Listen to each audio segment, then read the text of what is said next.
ভারত আমার ভারতবর্ষ, স্বদেশ আমার স্বপ্ন গো। তোমাতে আমরা লোভিয়া জন্ম, ধন্য হয়েছি ধন্য গো। নমস্কার। ভারত আমার ভারতবর্ষ, ভারত আমার ভারতবর্ষ এই অনুষ্ঠান স্বাধীনতা সংগ্রামের উপর ভিত্তি করে আমাদের দেশের দেশপ্রেমীদের চেনার ও জানার অনুষ্ঠান। সমস্ত বিশ্বকে আমাদের জানার প্রয়োজন আছে। তারও আগে প্রয়োজন আছে আমাদের দেশের স্বাধীনতা সংগ্রামী ও দেশপ্রেমীদের চেনার ও জানার, যাদের আত্মবলিদানে আজ আমরা স্বাধীন। ভারত আমার ভারতবর্ষ অনুষ্ঠানটি স্বাধীনতা সংগ্রামীদের স্মরণ ও বরণ করার অনুষ্ঠান। প্রতি রবিবার YouTube touch audio and video production চ্যানেলে এই অনুষ্ঠান আপনারা দেখতে পাবেন। প্রতি রবিবার একটি করে পর্ব থাকবে স্বাধীনতা সংগ্রামীদের সংক্ষিপ্ত জীবনীর উপর, আমাদের দেশের ইতিহাস ও দেশপ্রেমীদের জীবনী জানতে।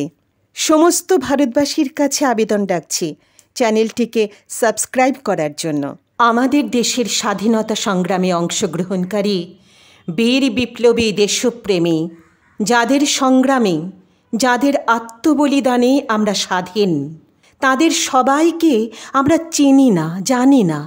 সেই কারণে এখন থেকে এই অনুষ্ঠানে পরিচিত বিপ্লবীদের সাথে সাথে অপরিচিত, অর্থাৎ সেই অর্থে যাদের একেবারেই পরিচিতি নেই, সেই সমস্ত বীর সন্তানদেরও কথা বলবো। তাদের সংক্ষিপ্ত জীবনীও তুলে ধরব আপনাদের সামনে।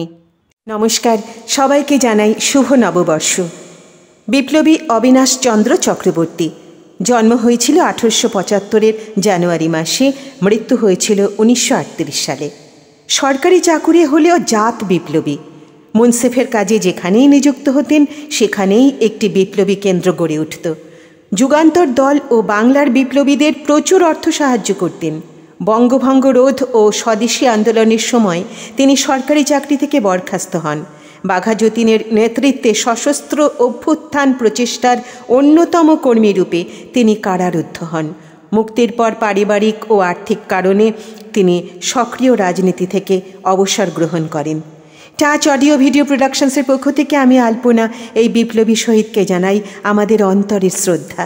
ধন্যবাদ। ভারত আমার ভারতবর্ষ অনুষ্ঠানের পরবর্তী পর্ব আবার আপনাদের সামনে নিয়ে আসব আগামী রবিবার।